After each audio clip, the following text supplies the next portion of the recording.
Olá, bom dia, boa tarde, boa noite. Aqui quem vos fala sou eu, Chauzito.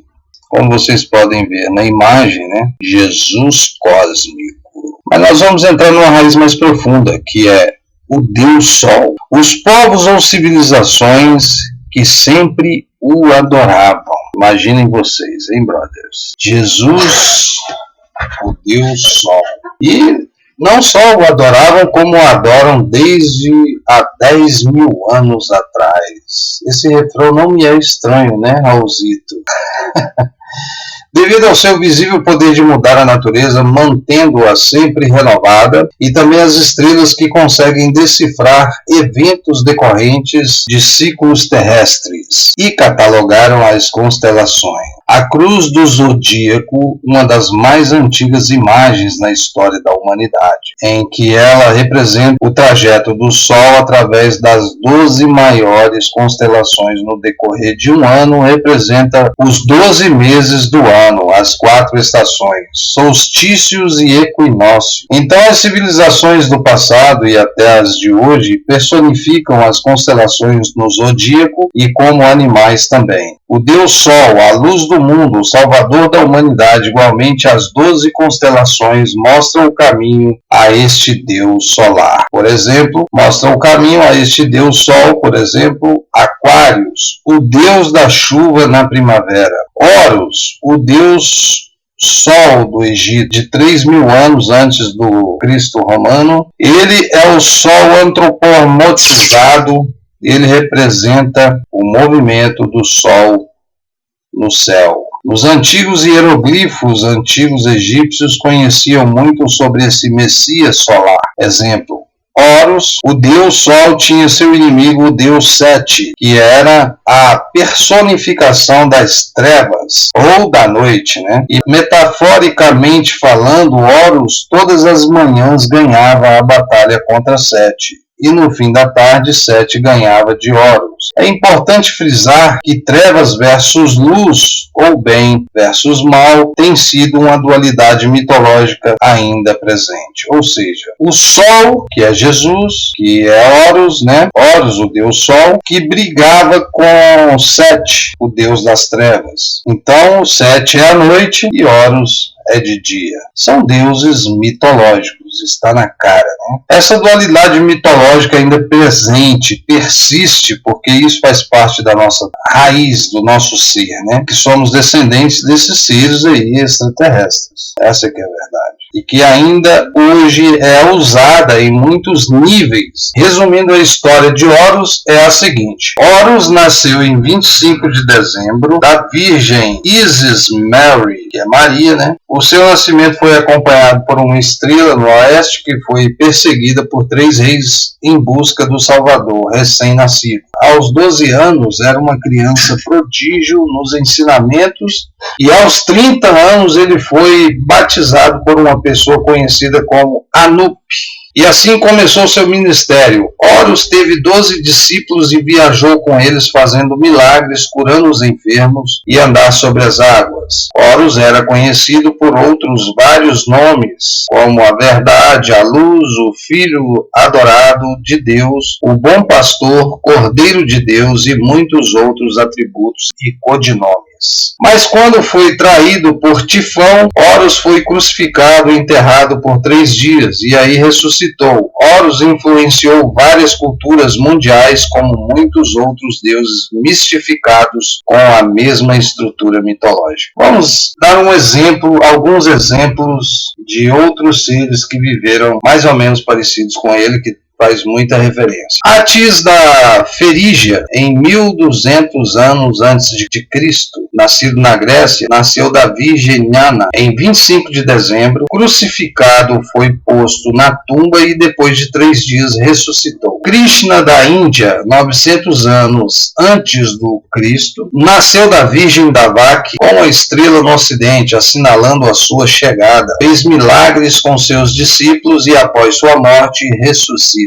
Dionísio da Grécia, 500 anos antes de Cristo, nasceu em 25 de dezembro de uma virgem, foi um professor peregrino que praticou milagres e transformou a água em vinho e é referenciado como Rei dos Reis, Filho unigênito de Deus, o início e o fim, ou o alfa e o ômega, né? Entre outras cositas a mais. E após sua morte, ressuscitou. Mais um, que é Mitra da Pérsia, foi 1200 anos antes do Cristo romano, né? Vou até mostrar uma imagem aqui magnífica. Nasceu de uma virgem em 25 de dezembro, aliás, Dionísio da Grécia, né? Nasceu em 25 de dezembro de uma virgem, foi um professor peregrino que praticou milagres, que transformou a água em vinho e é referenciado como Rei dos Reis, Filho do Unigênito de Deus, o início, o fim, o alfa e o ômega. Mitra da Pérsia, nasceu em 1200 a.C., nasceu de uma virgem em 25 de dezembro, teve 12 discípulos e fazia milagres, e após sua morte foi enterrado por 3 dias e então ressuscitou. Ele também foi chamado de A Verdade, a Luz, entre outros nomes. E o dia sagrado da reverenciação de Mitra, nada mais, nada menos que o domingo, né? Bom, só salientando que deu para perceber claramente muitos salvadores em diferentes períodos, né? Inclusive tem Buda, que aí na imagem mostra que ele nasceu no Nepal em 25 de dezembro, no ano 563 antes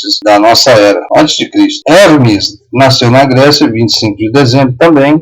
Adonis nasceu em 25 de dezembro. Tammuz, o babilônico, nasceu em 25 de dezembro. Mitra, já falei, né? Zaratustra nasceu na Pérsia em 25 de dezembro. Dionísio, eu já falei. Então, quer dizer, Horus também, né? Que é o egípcio, nasceu em 25 de dezembro. Então, por aí você vê claramente que Jesus também é um mito, né? É um deus Mitra, mas que não é nada de mito, tá? Isso aí são todos deuses astronautas para adorar os astros. Agora a pergunta que não quer calar, né? O porquê cargas d'água desses atributos? Por que o nascimento de uma virgem em 25 de dezembro? O porquê a morte após 3 dias? Os 12 discípulos ou seguidores? Agora vamos analisar o mais recente dos Messias solares, que no caso é o Jesus, que nasceu em Israel, né? Jesus, o romano, nasceu em 25 de dezembro em Belém, que foi anunciado com uma estrela no ocidente, e seria seguido pelos 3 reis magos para encontrá-lo e ser adorado como seu salvador. Tornou-se pregador aos 12 anos, aos 30 anos foi batizado por João Batista e então iniciou seu ministério. Jesus teve 12 discípulos que viajava com ele praticando milagres como curar doentes, andar sobre a água e ressuscitar os mortos, entre outros, né? Ele também é conhecido como Rei dos Reis, o Filho do Deus, a luz do mundo, o início e o fim, o Cordeiro de Deus, o Agnus Dei, né? E por aí vai. Depois de ter sido traído por um de seus discípulos, foi morto numa cruz e depois de 3 dias ressuscitou e ascendeu aos céus, né? Bom, vamos lá na primeira questão. A sequência do nascimento é completamente astrológica, tá, my friends? Shaul, eu não posso consultar astrologia, meu signo e tal, porque senão eu vou para o inferno. Mas você adora um deus astrológico. Veja bem, a sequência do nascimento é completamente astrológica. A estrela do ocidente é Sírius, a mais brilhante no céu noturno, que a cada 24 de dezembro se alinha com outras 3 estrelas brilhantes no cinturão de Órion. Essas 3 estrelas hoje é chamada como era chamada na antiguidade, 3 reis, 3 Marias no Brasil e Portugal, os 3 reis. E a estrela mais brilhante de Sírius apontam para o nascer do Sol em 25 de dezembro. Essa é a razão pela qual os 3 reis seguem a estrela ao oeste, numa ordem em que apontam o amanhecer, o nascimento do Sol. A Virgem Maria é a constelação de Virgo, também conhecida como Virgem Virgo. Em latim é Virgem. Virgo também é conhecido como a Casa do Pão. E a representação de Virgo é uma virgem segurando um feixe de espiga de trigo. Esta casa no pão, o seu símbolo, representa agosto e setembro, a época das colheitas. Por sua vez, Belém, a tradução ao pé da letra, é a casa do pão, referente também à constelação de Virgem, um lugar no céu, não na terra. Existe outro fenômeno muito interessante que ocorre em 25 de dezembro. É o solstício de inverno e o solstício de verão. Ao solstício de inverno, os dias se tornam mais curtos e frios, da perspectiva de quem está no hemisfério norte. O Sol parece se mover para o sul e ficar menor e mais fraco. Bom, vamos falar sobre o Natal. O Natal é a festa dos deuses, astronautas ou como você queira chamar. Todos os anos são comemorados as duas festas mais importantes e famosas, que é o Natal e Ano Novo. São inúmeras as histórias falsas, falsas para quem é religioso, né? Mas na verdade, ou para quem tem Jesus como sendo Deus, ou o Messias judeu, né? Como sendo realmente uma representação de Deus ou do Criador. Jesus nasceu em 25 de dezembro. O historiador Joséfo afirma que em Jerusalém existia pouco mais de 120 mil habitantes na época, mas em ocasião de festas era contado quase 2 milhões. Vemos o exemplo na festa do Pentecoste, que as pessoas vinham de vários lugares. Não vemos nenhuma indicação para celebrar o nascimento de Jesus, até porque o dia exato não dá nenhuma referência às Escrituras. O que vemos é que ele nasceu em outubro, mês correspondente do calendário hebraico, Etanim. Portanto, tanto as festas de Natal e Ano Novo celebradas são oferecidas não ao verdadeiro Jesus, e sim a deuses astronautas. O Natal ao deus Sol, Mitra, Baal. Ano Novo ao deus Jano, o deus da mitologia grega de duas faces. 25 de dezembro, festas dos deuses astronautas, homenagem ao deus Sol. Natal, a primeira comemoração de 25 de dezembro, como Natal do seu ano, e no ano 325 pelo imperador Constantino, né? A verdade é que 25 de dezembro foi escolhido pela Igreja Católica para venerar o Deus Sol, assim como o domingo, seu dia de culto. A origem do termo do latim natalis, derivado do verbo nascor, nasceris, natus sum, nasce, significando nascer, ser posto no mundo, como adjetivo. Significa também o local onde ocorreu o nascimento de alguém ou de alguma coisa, como festa religiosa. O Natal comemora no dia 25 de dezembro, desde o século IV pela Igreja Ocidental e desde o século V. Portanto, segundo certos eruditos, o dia 25 de dezembro foi adotado para que a data coincidisse com a festividade romana dedicada ao nascimento do deus Sol, que comemorava o solstício de inverno. No mundo romano, Saturnália, festividade em honra ao deus Saturno, era comemorada de 17 a 22 de dezembro. Era um período de alegria e troca de presentes. Pelo menos isso, né, brother? O dia 25 de dezembro era tido também como o do nascimento do misterioso deus persa Mitra, o sol da virtude. 1º de janeiro, comemoração ao deus Jano. Jano, em latim, Janus. Foi um deus romano que deu origem ao nome do mês de janeiro. Era o porteiro celestial, sendo representado com duas cabeças, representando os términos e os começos, o passado e o futuro. De fato, era o responsável para abrir as portas para o ano que se iniciava, e toda porta se volta para dois lados diferentes. Ano Novo é um evento que acontece quando uma cultura celebra o fim de um ano e o começo do próximo. Todas as culturas que têm calendários anuais celebram o Ano Novo. A celebração do evento é também chamada de Réveillon, termo oriundo do verbo réveiller, que em português significa despertar. Vamos despertar, gente. Estamos no caminho do despertar da consciência, né? A comemoração ocidental tem origem em um decreto do governo romano Júlio César, que fixou o 1º de janeiro como dia do Ano Novo em 46 AC, antes do Cristo, né? Os romanos dedicavam esse dia a Jano, o deus dos portões. O mês de janeiro deriva do nome de Jan, que tinha duas faces, uma voltada para frente e outra para trás. Vou mostrar para vocês a face Jano. Ok, brothers? É esse cara aí, ó.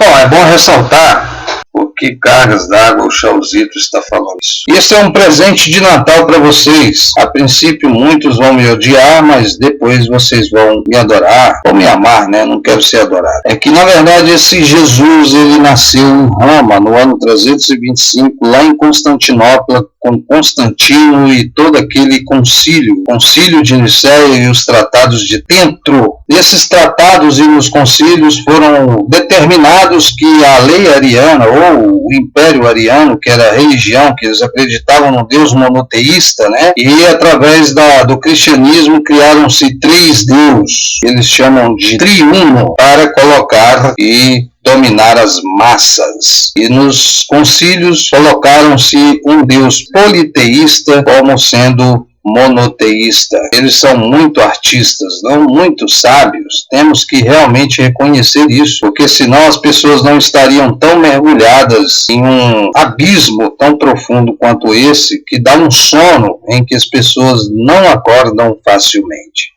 O transe é muito forte, mas as pessoas não se questionam, né? Como, por exemplo, vou ler aqui para vocês um pequeno versículo magnífico, que é da mulher samaritana, tirar água, em João 4,7. Bom, a nossa história começa numa cidade de Samaria chamada Sicar. Samaria foi originalmente o nome da capital do reino israelita do norte. Depois passou a designar uma vasta região ao seu redor. Caiu em 722 AC, antes do Cristo romano. Hashtag. Sabemos que havia uma rixa.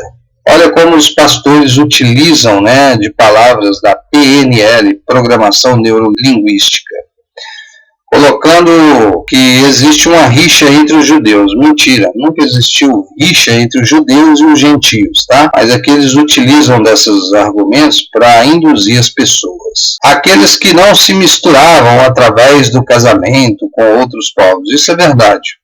Até hoje, os judeus não se misturam facilmente. E os samaritanos, judeus que se misturavam com outros povos através do casamento. Então, é isso, eles não se misturavam. E o motivo desse atrito era porque os judeus não aceitavam o casamento misto dos samaritanos. Não era só os samaritanos que existiam naquela região, brothers. Eles denominavam todos de gentios, tá? E não era que tinha rincha, coisa nenhuma. Eles não permitiam que os samaritanos frequentassem o templo, por isso estes construíram o seu próprio templo, indo mesmo de encontro a Deus e blá blá blá. O povo judeu zelava pela natureza da raça e não aceitava a ascendência mista dos samaritanos. Bom, aqui está sendo bem contundente de que realmente o povo judeu era dividido, né? Separados de Zeus. O povo judeu zelava pela pureza da raça e não aceitava a ascendência mista dos samaritanos. Ao examinarmos a Bíblia, no Evangelho de João 4,4, vemos que Jesus havia deixado a Judéia e se dirigia para a Galiléia, mas era necessário passar por Samaria, João 4,4. Jesus decidiu passar e não se desviar da cidade onde viviam aqueles rejeitados. Que rejeitados, brother. Como se ser judeu fosse a melhor coisa do mundo, né? Rejeitados. PNL, esses pastores utilizam, pelos judeus. A mulher samaritana morava em Samaria, ela morava em Sicar, e a hora sexta, que era meio-dia, caminhava até o poço para apanhar água. Era comum naquela época as mulheres mais novas de uma casa irem buscar água no poço para suprir as necessidades. Geralmente elas preferiam fazer isto no fim da tarde, quando o tempo estava mais fresco. As mulheres samaritanas estavam indo apanhar água ao meio-dia, hora sexta, como diz a Bíblia, em João 4,6. Talvez, né, isso aqui já quem está narrando aqui é o pastor, né, talvez por ser desprezada por eles, por elas e blá blá blá. A Bíblia nos diz que Jesus, cansado do caminho, assentou-se assim junto da fonte. João 4,6. A mulher samaritana se aproximando do poço e ficando surpresa por encontrar ali um judeu e ainda mais por ele falar com ela dizendo: dai-me de beber. João 4,7. Então, meus amados irmãos das estrelas, observem o seguinte: Está claro que os judeus realmente eles sempre tiveram essa cultura de não se misturarem. Por isso a pergunta da samaritana, da mulher, e é o espanto dela, né? E obviamente ela sabia que ele era judeu. Isso confirma a origem do suposto Jesus. Certo? Onde eu quero chegar com isso? Quero dizer para vocês da seguinte maneira: se Jesus nasceu na Judéia, em Israel, em Jerusalém, e ele falava o hebraico arcaico da época, né? Como o nome dele poderia ser Jesus, que é um nome de origem greco-romana? Como assim? Não, Charles, isso é transliteração. Não é transliteração, brother. Transliteração, eu vou explicar para vocês o que é. Transliteração é você pegar o nome de uma pessoa, certo? Vou aqui abrir um bloco de notas para explicar para vocês mais ou menos entenderem. Você pega, aqui, ó, certo? Colocar em cima da cabeça do Chãozinho. Meu nome é Paulo Henrique. Paulo Henrique. Tem o restante dos nomes aí. Mas eu me autodenominei Shaul. Esse nome, com S-H-A-U-L, é uma transliteração do nome Shaul. Que se você pegar as letras hebraicas, você não vai conseguir ler. Mas se você vê um hebreu lendo com as letras hebraicas, deixa eu ver se eu acho aqui rapidinho. Então a transliteração, tipo uma montagem, para que a fonética da pronúncia se aproxime próximo de quem realmente é judeu e lê no hebraico, nas letras hebraicas. É só para isso, nada mais do que isso. E aí isso realmente dá uma diferença violenta. Então eu achei aqui, ó, esse aqui seria as letras hebraicas, tá vendo? É tanto que o pontinho aqui do mouse, se eu clicar aqui, ele vai ficar lá na frente, porque se lê daqui para lá, e não da esquerda para a direita igual a gente. Eles leem da direita para a esquerda. Sem falar que na língua hebraica não existe o A, E, I, O, U, e muito menos a letra J. Isso aqui que eu estou falando para vocês é só uma das milhões de contradições que provam a inexistência desse Jesus e que ele realmente foi criado lá nos concílios de Nicéia e nos tratados de Tentro com Constantino em Constantinopla no ano 325. E aí veio Jerônimo, que fez a Vulgata Latina, né? E depois veio várias outras traduções aí, e que isso não é o caso aqui. Mas o mais importante é que você saiba que isso foi uma invenção, que é um Deus Mitra Sol, tá? Essa que é a realidade da nossa vida. Nós somos enganados e adoradores de deuses astronautas e de astros. Essa que é a verdade. Você fala assim, Charles, então você está defendendo a religião judaica. Não, eles também têm os erros deles, como por exemplo, Moisés, quando foi no Monte Sinai buscar, que está lá em Salmo 68:13, se eu não me engano. Se eu estiver enganado, vocês me corrijam. Em que Deus veio no Monte Sinai entregar as tábuas dos 10 mandamentos para Moisés, e aí vieram os outros anjos com suas embarcações. Tá? As embarcações são naves espaciais. O Monte Sinai ele se deteriorou por causa da energia que aquelas naves liberavam. E também Moisés voltou de uma maneira diferente, porque ele estava totalmente tomado pela energia vril ou atômica, né? Bem, do jeito que você achar melhor, e ele voltou reluzente, tá? Brilhando e transformado, justamente por quê? Porque a energia das naves. Se as pessoas se aproximassem dali, por isso que elas não podiam se aproximar, e Moisés podia porque ele era um híbrido, ele não era uma pessoa normal, deu para entender o porquê daquela historinha que Moisés foi encontrado num cestinho no rio, lá no Egito, e que a filha do rei, do faraó, né, a filha do faraó, encontrou ele e adotou ele. Saiba que todos nós somos induzidos telepaticamente por esses deuses astronautas. Moisés era um ser híbrido. Sabe o que isso significa? Ele não era deste planeta, assim como todos nós não somos. ok? Se é que ele existiu mesmo, né? Supostamente a analogia que se dá é essa, de que Moisés era um extraterrestre e que as tábuas dos 10 mandamentos veio do espaço, brother. E logo em seguida, como esse Deus é um Deus egocêntrico, estava escrito lá, né, tá até hoje, não matarás, e logo em seguida ele mandou matar metade do povo de Israel, e ao Shuru, né? Teve até um caso que eu vou mencionar e eu acho muito importante ressaltar isso para vocês verem como esse Deus é mau, gosta do cheiro da carne, do churrasco, por isso que nós somos assim, nós temos essa ascendência dele no nosso DNA, eles mexeram no nosso DNA, diminuindo a nossa capacidade. Não é o caso da teoria de Darwin, não, tá? É o contrário. Nós evoluímos, nós não evoluímos. E aí ele mandou lá o povo de Israel, Moisés, a perseguir uma outra tribo que eles consideram como gentios devido a uma dívida lá, e mandou matar todo mundo, mas o capitão lá do exército trouxe os despojos, as mulheres, as crianças. Os despojos, para quem não sabe, é a riqueza material, o ouro, as peças de ouro e tal. Os animais são os animais melhores, né? Trouxe tudo. Ele teve que ficar fora do arraial e purificar tudo, para entrar na santidade de Israel, dentro do arraial. Né? Depois de tudo isso, eles foram lá apresentar as crianças e as mulheres. Moisés mandou matar as mulheres, covardemente, porque Deus mandou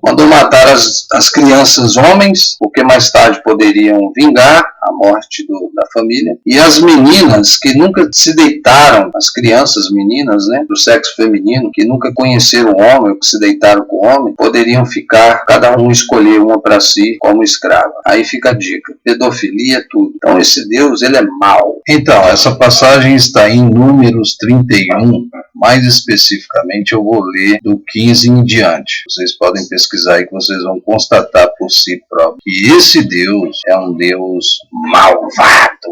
E Moisés disse-lhes, deixastes viver todas as mulheres? Eis que essas foram as que, por conselho de Balaão, deram ocasião aos filhos de Israel, e ao Shuru, né, de transgredir contra o Senhor, no caso de Peor, tá? É um negócio, né? Por isso houve aquela praga entre a congregação do Senhor. Agora, pois, matai todo homem entre as crianças, e matai toda mulher que conheceu algum homem, deitando-se com ele. Porém, todas as meninas que não conheceram algum homem, deitando-se com ele, deixai-as viver para vós. Prestem atenção. Deixai-as viver para vós significa o quê, brother? Meninas virgens, viver para vós. Ai, ai. Esse é o nosso Deus. Nosso Deus, Chauzito? Sim, é esse o nosso Deus. São arcontes do mal que sempre nos dominaram. Por isso, a razão em que nós somos o que somos. O nosso planeta, a nossa economia, desigualdade social, guerra e guerra e guerra e não acaba mais. Também pelo motivo de gostarmos de carne e muito sexo, né? Here we go. Então, meus amados, tem muitas e muitas outras contundentes aqui nesse pedaço. Vocês vão ver atrocidades bíblicas. Confira na relação abaixo uma coleção inicial de algumas das mais notáveis atrocidades encontradas na Bíblia cristã. Tá vendo? Então você vai fazendo um pause aí, vai pesquisando e copiando aí e analisando, tá? Para vocês verem como o negócio é ferrenho, tá vendo? É muita coisa, brother. Para vocês perceberem que a Bíblia é um balde de sangue, né? Infinito. Aí eu fico me perguntando, todas essas guerras, matanças que esse Deus Arconte nos colocou, será que isso foi alterando o nosso DNA? Claro que sim, brother. E é por isso que a geração de hoje é o que é. Por isso é que o nosso mundo hoje é o que é. Mas, Charles, existe o bem? Existe. Eu não sei te dizer ainda qual forma, como é, mas eles estão aqui lutando por aqueles que querem sair daqui e que não gostam daqui, ok? Nem de tudo é tudo ruim. Vamos ter fé e esperança de que esses deuses arcontes perderam, que esses Anunnaki perderam. Supostamente estamos passando da era de peixes, né, para a era de aquários. E vamos que vamos. Outra coisa que eu queria dizer é o seguinte: essas pessoas que ficam aí defendendo a Bíblia como sendo verdadeira e de que esse Deus é bom, elas são magneticamente controladas telepaticamente, brother. Elas vão continuar ceguinhas e tentando levar um monte de gente com elas. Então, here we go. E tem uma outra parte que fala dos ursos, que um profeta estava passando, as crianças, sabe como é que é criança, né, brother? Viu o velho careca e começou a zoar com a cara do cara. Carequinha, sabe como é que é criança, brother? Aí o careca falou assim, o profeta, eu vou jogar uma maldição em vocês, que o urso vai comer vocês. Aí Deus, né, que está por trás daquele cara ali, os ursos, as ursas, né, vieram e comeram as crianças, e foram muitos, despedaçou, arrancou os pedaços do corpo. Então é esse tipo de Deus que nos governa. Por isso é que nós passamos todas essas dificuldades financeiras, desigualdade social, todas essas frustrações. Ele tenta de todas as formas nos desanimar, porque nós criamos energias para eles se alimentarem. Por isso o planeta nunca melhora e nunca é justo. A desigualdade social, a desigualdade de distribuição de renda, é uma minoria, né? Supostamente são as 12 famílias Illuminati aí, que são seres que para mim são híbridos, controlados via remoto por tecnologia alienígena, são ondas magnéticas, né? Como o caso Varginha, que aqueles ETs também eram híbridos, supostamente, por aí vai. Saiba que nós somos enganados desde os primórdios, essa que é a verdade. E esse é o meu presente de Natal do Chauzito para vocês. Então, esses deuses astronautas vêm desde os Atlantes, nós já passamos por isso em outras vidas, tá? Não é a primeira vez. Vários e vários ciclos aí do Nibiru, que é o planeta Chupão, e que os evangélicos acham que vai ser Jesus que vai arrebatar eles, mas na verdade eles serão sugados pelo planeta Nibiru nessa transição planetária. Apesar de que já era para ele ter vindo, mas houve um atraso porque ele foi expulso para a Ursa Maior, mas ele está voltando. Porque não é um planeta natural, ele é uma grande embarcação, supostamente maior que Júpiter 10 vezes. Aí você me pergunta, Shaul, por que cargas d'água você afirma com tanta veemência de que somos descendentes dos Anunnaki e também escravos ao mesmo tempo, e que eles são arcontes do mal? Simples, brother. Vou mostrar as imagens. Esses aí são os pergaminhos que os cristãos se apegam em dizendo que é a prova fidedigna, né, arqueológica, e que isso aí é a única prova contundente do Deus magnífico e maravilhoso, bonzinho deles. Agora, esta é a prova contundente, da qual prova veementemente de que os Anunnaki realmente é mais antigo. Essa prova, isso aí que você está vendo, são as tabuletas de argilas cuneiforme da civilização suméria. É datada de 3.600 anos antes do Cristo romano, né? Claro, aquela farsa. Só que existem alguns cientistas que alegam veementemente que é datada de mais de 6.000 anos. Aí fica ao seu critério, brother, quem você realmente queira acreditar. Porque isso é tudo uma questão de acreditar, né? Quer você queira ou não. Isso é um fato, entendeu? Então essas são as provas arqueológicas, além de todas as outras pirâmides espalhadas por todo o globo terrestre, todas as construções megalíticas construídas. Será que foi com aqueles machadinhos que a teoria de Darwin relata? Não dá para acreditar, brother. Todas essas coisas que eu estou colocando aqui, essas palavras, essas colocações, são fragmentos desse enorme quebra-cabeça. É por isso a necessidade de você pesquisar, ok? Então esses deuses Anunnaki são os arcontes que sempre fizeram todo o mal à nossa humilde e sofrida e pelejada civilização da superfície deste planeta globo terrestre. Bom, meus amados, estudem, não precisem acreditar em mim, esse é o presente de Natal do Chauzito. Não desejo Feliz Natal para vocês, porque vocês estarão adorando esse Deus Arconte, que nos fazem o mal o tempo todo, né? Em tempo integral eles ficam querendo o nosso mal. E dê o seu like e compartilhe aí, here we go, um abração aí, fui!